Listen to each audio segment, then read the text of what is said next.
सहन करने से क्या, ये दुनिया ऐसी है कि जितना सहन करे उतना सहन करवाती है। तो क्या चुपचाप सहन करते रहे, हमारा दोष नहीं हो तो भी सहन करते रहे? ऐसे सारे प्रश्न पूछते हैं लोग। तो उन सबसे मैं कहना चाहती हूँ कि यदि मुक्ति आपका जो है लक्ष्य है, यदि आप इन सारी परेशानियों से मुक्त होना चाहते हो, आपके छोटे मोटे प्रॉब्लम्स का सोल्यूशन नहीं बता रही हूँ मैं, हमेशा के लिए प्रॉब्लम्स से सॉल्व करना चाहते हो, हमेशा सारी प्रॉब्लम्स मिट जाए, क्योंकि एक प्रॉब्लम सॉल्व करते तो दूसरी खड़ी हो जाती है, दूसरी करते तो तीसरी खड़ी हो जाती है। This is not the right direction. हमको रूट में जाना है। अरे प्रॉब्लम्स की जड़ का है भाई, ये प्रॉब्लम्स एक के बाद एक आ ही रही है, तो where is the root of the problems?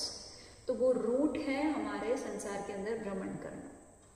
तो जिनका भी लक्ष्य यदि मोक्ष पाना है, वो लोग क्या करेंगे? वो लोग सहन करेंगे। क्यों सहन करेंगे? क्योंकि हमको और इंटरेक्शन नहीं बढ़ाना है, हमको और डेबिट क्रेडिट करना नहीं है, हमारे अकाउंट में बैलेंस नहीं बढ़ाना है, हमको सारे अकाउंट्स क्लोज करना है। जब तक आपका कुछ भी बैलेंस बाकी रहेगा, आपकी मुक्ति नहीं हो सकती। महावीर स्वामी के कान में कीले खाए उन्होंने, तो सहन किया ना उन्होंने, ताकि उनका अकाउंट क्लोज हो जाए उस गोवाले के साथ जो कई पिछले जन्म पहले ओपन हुआ था। उन्होंने उनको कष्ट दिया, फिर वो आया, उसने वापस कष्ट दिया, वापस महावीर स्वामी रिएक्शन करेंगे, तो अकाउंट क्लोज कैसे होगा? सो एवरी एक्शन का यदि रिएक्शन करते रहेंगे तो फिर हमारा मुक्ति संभव नहीं है। सो जिनकी ऐसी चाहत जग गई है कि मुझे मुक्त होना है, वो तो हर परिस्थिति में, उनका दोष हो न हो, उनके साथ कोई अच्छा कर रहा है बुरा कर रहा है, वो वहाँ पर अपना दिमाग लगाते ही नहीं है। वो अपनी समता में दिमाग लगाते हैं, अपने पर वर्कआउट करते हैं कि मेरी समता बढ़ रही है क्या, I am able to tolerate और नॉट।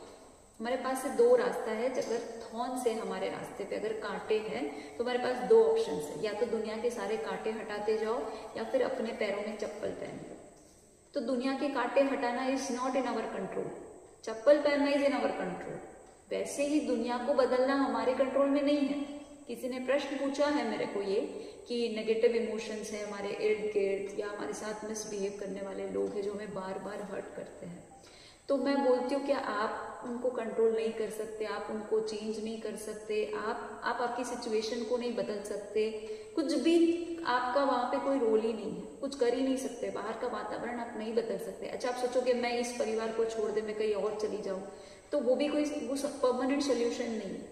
क्योंकि अगर आपके कर्म आपके पीछा कर रहे हैं तो आपको यहाँ तकलीफ जो मिल रही थी वो दूसरे रूप में मिलेगी, बट मिलेगी अवश्य।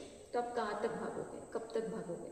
है ना, कहते हैं ना कि कर्म कैसा है, तो बोलते हैं बछड़े की तरह है कि हजारों गाय खड़ी हो तो भी बछड़ा अपनी माँ को पहचान ही लेता है।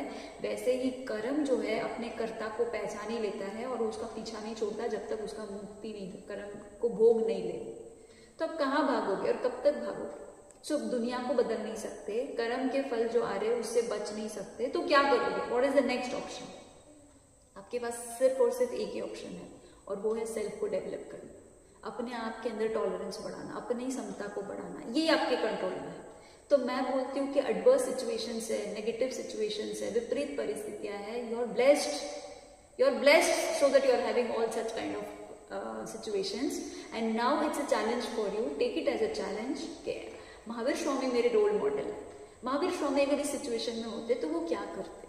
वो तो टॉलरेट करते ना, क्योंकि उनकी चाहत क्या है कि मुझे इंटरेक्शन नहीं बढ़ाना है, मुझे और अकाउंट्स नहीं बढ़ाना है, मुझे सारे अकाउंट्स क्लोज करने हैं। आ बेटा, तेरे को जो मेरे से रंजिशें है, तेरे को जो मिसबिहेव करना है तो कर ले, मेरे को कोई रिएक्शन नहीं देना है। आई एम काम, I am silent and I am most equanimous ना, मैं समता में जा रही हूँ।